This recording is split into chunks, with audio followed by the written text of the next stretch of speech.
Shabbos Daf Mem Dalet, the Mishnah tells us that both the Tanakama and Rabbi Yehuda hold of the concept called muksa machmas mios, something that's disgusting. For instance, a lamp that has oil residue and ash residue, it's disgusting, and therefore people don't touch it, and you're not allowed to move it on Shabbos. If it's brand new in the box, it's not disgusting, so you're allowed to move it on Shabbos. Rabbi Shimon doesn't subscribe to the concept called muksa machmas mios, and therefore he allows you to move this lamp on Shabbos. However, if this lamp has an existing flame right now, then he says that it's usher to move. Rashi explains the Havamin of the Gemara later on, because I'm concerned that you might come to extinguish the flame. The Maskon of the Gemara later on is that it becomes a basis l'davar usher. It supports a flame. The flame is mukta, so the bottom part, the lamp, is also mukta. Remeir doesn't either hold of mukta machmas mios, but he holds of the concept called mukta machmas isur. Since a flame is usher, therefore, Migud is katsoy ben hashmashos, it's katsoy l'kul yom. We have the concept that since it becomes a mukta during ben hashmashos, it's lit. So even if it extinguishes later on, that isser remains throughout the whole Shabbos, since it was mukta for that moment of ben hashmashos. What about a very large vessel, a cup, a container that contains a lot of oil that can last for the entire Shabbos? According to Ula, even if there's no flame on it right now, it's muktzah according to Rabbi Yehuda, because of the concept migud is katsoy ben hashmashos, it's katsoy l'kul yom, but according to Rabbi Shimon, it's not muktzah. The issue is the wording doesn't fit so well. It says aval, a small candle is aser. Aval, even a big one is. It should say small, large. There's no difference according to Rabbi Yehuda. Why does it say aval? Mar Zutra prefers to say that it goes according to Rabbi Shimon. A small candle is not muktzah. Aval, but a larger candle that contains oil for the entire Shabbos is muktzah. Typically, Reb Shimon doesn't hold of the concept migud is katsoy ben hashmashos, it's katsoy l'kul yoma. But in this case, since there's enough oil to last for entire Shabbos, in his mind he forgot about it. He doesn't want to use it. He thinks that it's going to last the whole Shabbos, so he set it aside. So even Reb Shimon agrees in this case, migud is katsoy ben hashmashos, it's katsoy l'kul yoma. It remains muktzah even if there's no flame right now, according to Reb Shimon. Reb Elazar, the son of Reb Shimon bar Yochai, holds like his father Reb Shimon in two things: that there's no muksa machmas mios, and there's no muksa machmas isur, migud katsoy ben hashmashos, katsoy l'kul yom. But he argues on his father in one thing. His father holds that while the candle is lit, you cannot benefit from the oil. He holds you could benefit from the oil if it drips out, and it's not in a way that will cause the flame to diminish. If it doesn't cause any kibui, then he says you're allowed to use the oil. Reb Zeir says that if you have a metal candelabra, which doesn't absorb oil and ashes, so it's not mos, it's not disgusting. According to everybody, if you lit it ben hashmashos, Reb Meir and Reb Yehuda both agree because it's katsoy ben hashmashos, it's katsoy l'kul yom. But if it's not lit during ben hashmashos, then according to them, it's mutter to be metaltal.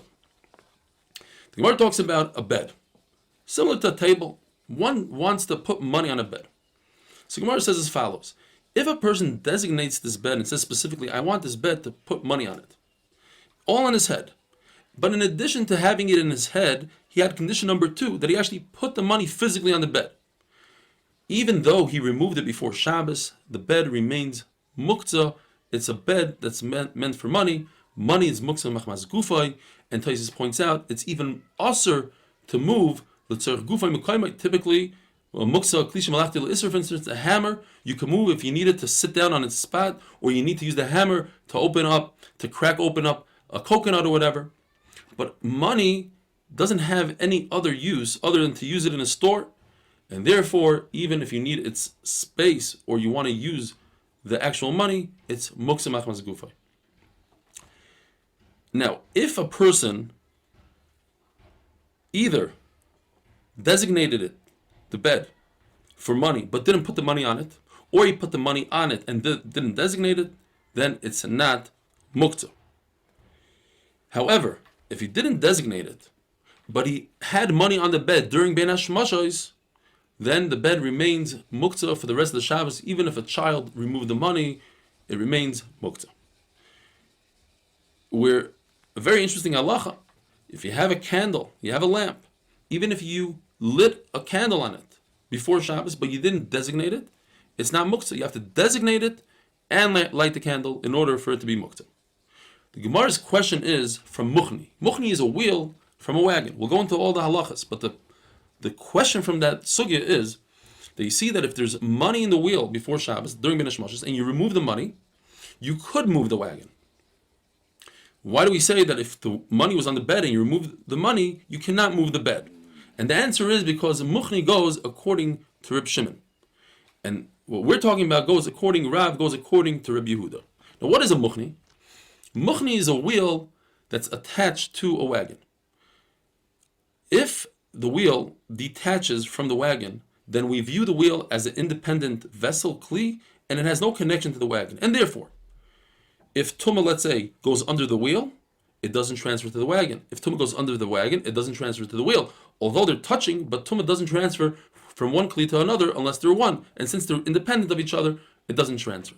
Another halacha, if a wagon or any kli is larger than 40 sa, it's not mekabel Tumah. How do I measure this? According to Beis Hillel, you measure if from the outside it can displace 40 sa of water.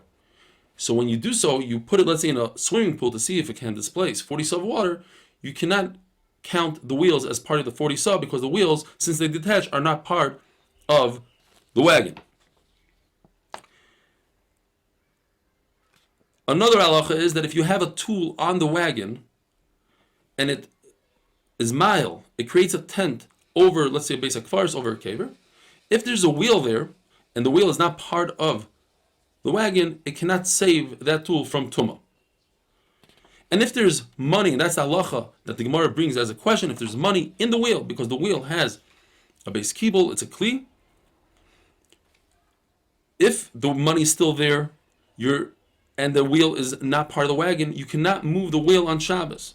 But if the wheel is part of the wagon, you could move the wheel because you're moving the wagon, and the wheel is buttled to the wagon. We see, as we mentioned before, that Rav goes according to Rabbi Yehuda.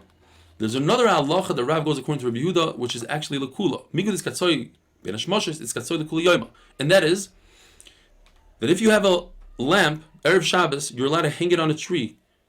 And we're not concerned that you might climb up the tree on Shabbos because you know that this lamp is muktzah for the entire Shabbos.